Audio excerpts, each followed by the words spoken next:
નમસ્કાર દોસ્તો, હું છું પ્રભાત અને સ્વાગત છે તમારું એક નવા વિડીયોમાં. તો મિત્રો, આજના વિડીયોમાં તમને જણાવીશ કે જે એસઆઈઆર ફોર્મ આપણને મળેલું હતું બીએલઓ તરફથી, એ તમે ભરી અને પરત પાછું બીએલઓને પરત આપી દીધું હોય તો બીએલઓને એની જે એપ્લિકેશન છે એમાં તમારું ફોર્મ ઓનલાઈન સ્કેન કરી અને અપલોડ કરવાનું હોય છે. તો તમારું ફોર્મ છે એ બીએલઓએ ઓનલાઈન સબમિટ કર્યું છે કે નથી કર્યું એ આપણે મોબાઈલમાંથી ચેક કરી શકીએ છીએ. તો મિત્રો, મારી એક રિક્વેસ્ટ છે કે હજી સુધી ચેનલને તમે સબસ્ક્રાઈબ નથી કરી તો સબસ્ક્રાઈબ કરવાનું ભૂલતા નહીં અને વિડીયોને લાઇક તો અવશ્ય કરી જ લેજો. તો મિત્રો, આપણે બીએલઓએ આપણું ફોર્મ ભર્યું છે કે નથી ભર્યું એ ચેક કરવા માટે સૌપ્રથમ તમારે ગૂગલમાં વોટર લખી અને સર્ચ કરી લેવાનું છે. હવે મિત્રો, જો ફર્સ્ટ જે લિંક આવે છે ઇલેક્શન કમિશન ઓફ ઇન્ડિયા, આ ઓફિશિયલ ચૂંટણી પંચની વેબસાઇટ છે, એની ઉપર ક્લિક કરશો એટલે આવો ઇન્ટરફેસ તમને જોવા મળશે. હવે જો અહીંયા સર્વિસ લખેલું છે બાજુમાં, એમાં બે ઓપ્શન આપેલા છે. એમાં મિત્રો જે ફર્સ્ટ ઓપ્શન આપેલો છે ફિલ એમ્યુનરેશન ફોર્મ, એની ઉપર આપણે ક્લિક કરી દેવાનું છે. હવે મિત્રો, અહીંયા તમારા મોબાઈલ નંબર અથવા તમારો ચૂંટણી કાર્ડ નંબર એન્ટર કરી અને કેપ્ચા નાખીને રિક્વેસ્ટ ઓટીપી પર ક્લિક કરી દેવાનું છે. જો તમે અગાઉ નથી આવેલા વેબસાઇટમાં તો તમારે સાઇન અપ કરવાનું રહેશે, એક ફોર્મ ભરવાનું થશે.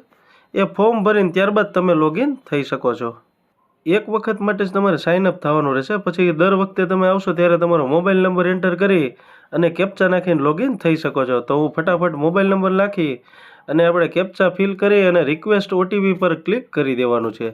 એક ઓટીપી મોકલવામાં આવશે મોબાઈલ નંબર ઉપર. ઓટીપી એન્ટર કરીને વેરીફાઈ એન્ડ લોગિન પર ક્લિક કરી દેવાનું છે. ત્યારબાદ મિત્રો, તમને ફરી પાછા આપણે હોમ પેજ ઉપર આવી જશું લોગિન થઈને. હવે મિત્રો, આપણું ફોર્મ બીએલઓએ ઓનલાઈન સબમિટ કર્યું છે કે નથી કર્યું એ જાણવા માટે ફિલ એમ્યુનરેશન ફોર્મ છે એની ઉપર આપણે ક્લિક કરી દેવાનું છે. નેક્સ્ટ મિત્રો, તમને આવો ઇન્ટરફેસ જોવા મળશે. હવે અહીંથી આપણે સ્ટેટ સિલેક્ટ કરી લેવાનું છે. સ્ટેટમાં ગુજરાત આપણે સિલેક્ટ કરી લેશું. નેક્સ્ટ મિત્રો, તમારે તમારો ચૂંટણી કાર્ડનો નંબર એન્ટર કરવાનો છે અને ત્યારબાદ સર્ચ પર ક્લિક કરી દેવાનું છે.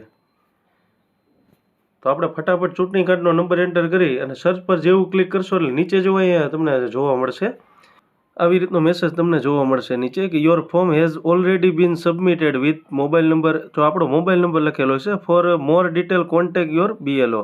તો આપણું ફોર્મ ઓલરેડી સબમિટેડ બીએલઓએ ઓનલાઈન કરી દીધું છે. જો મિત્રો, તમારું ફોર્મ ઓનલાઈન નહીં સબમિટ કર્યું હોય, દાખલા તરીકે આપણે ચૂંટણી કાર્ડ નંબર નાખીને જોઈએ કે જેનું સબમિટ નથી કરેલું, તો એનો ચૂંટણી કાર્ડ નંબર નાખી અને સર્ચ પર આપણે ક્લિક કરશું તો નીચે તમને આવો ઇન્ટરફેસ જોવા મળશે. આખો આપણી ચૂંટણી કાર્ડની ડિટેલ જોવા મળશે. ત્યારબાદ જો અહીંયા રેડ કલરમાં તમને મેસેજ લખેલો જોવા મળશે કે please ensure your name Aadhaar card and actually match your name. તો વોટર કાર્ડ અને આધાર કાર્ડનો નંબર મેચ તમે ચેક કરવાનું કહેશે. ત્યારબાદ in case your name does not match please contact BLO, એવું તમને જોવા મળશે.